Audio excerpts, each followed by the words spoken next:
Microsoft's new AI needs just 3 seconds of audio to clone a voice. Val-E can even mimic a speaker's emotions and acoustic environment. Microsoft's new voice cloning AI can simulate a speaker's voice with remarkable accuracy. All it needs to get started is a 3-second sample of them talking. Voice Cloning 101. Voice cloning is not new. Google the term and you'll get a long list of links to websites and apps offering to train an AI to produce audio that sounds just like you. You can then use a clone to hear yourself. Read any text you like. For a writer, this can be useful for creating an author-narrated audio version of their book without spending days in a recording studio. A voice actor, meanwhile, might clone their voice so that they can rent out the AI for projects they don't have time to tackle themselves. Shorter source samples typically lead to voice clones that sound less realistic. Depending on the service, the voice cloning process might start with you reciting 50 predetermined sentences or uploading a clip of you saying anything at all. Some services will ask for hours of audio to train their AI, while others will boast about needing just 5 seconds. Often you get out of these voice cloning services what you put into them. A shorter sample typically leads to a clone that sounds like a robot trying to impersonate a person, while longer clips can result in AI-generated audio that sounds just like the original speaker. Short and sweet, Microsoft's new voice cloning AI, Val-E, bucks this trend, generating audio that sounds remarkably like the original speaker from a voice sample just 3 seconds long.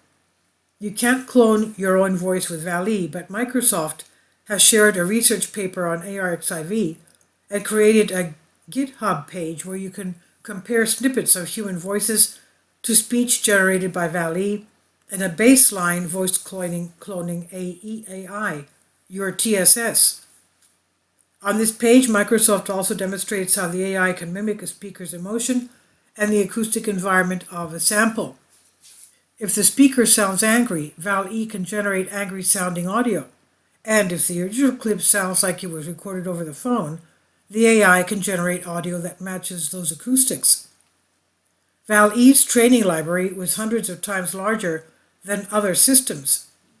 And how it works. An AI is typically only as good as the training data, and Microsoft opted to use Meta's LibriLite, an audio library containing 60,000 hours of speech from more than 7,000 English speakers to train Val-E. This means the AI's training set was hundreds of times larger than those used to train existing voice cloning systems, according to the research paper. When Val-E is presented with a new voice to clone, it breaks the 3-second audio clip into bits Microsoft calls acoustic tokens, and using those tokens and its training data, it can then predict what the voice would sound like saying other phrases. The big picture.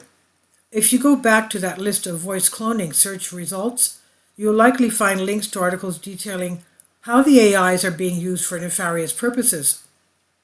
There's a cyber criminal who cloned a boss's voice to trick an employee into transferring company cash into their bank account, and warnings to seniors that bad actors can now clone the voices of their grandchildren to extort money.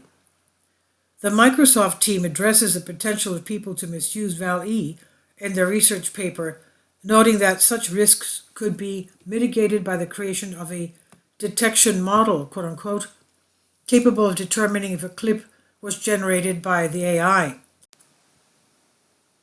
Even if bad actors find ways around such tools, though other people will use the technology for good, creating synthetic voices for ALS patients, helping people connect with deceased loved ones, or doing something so remarkable we can't even yet imagine it.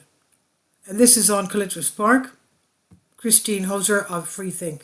Please leave your comments. Thank you for your support. Kindly support my Patreon account. The daily posts are 5 videos daily, and they are totally different from what I have on my YouTube channel. Thank you so much for your support and that you find all my content so interesting. You'll find the Patreon account details in the description box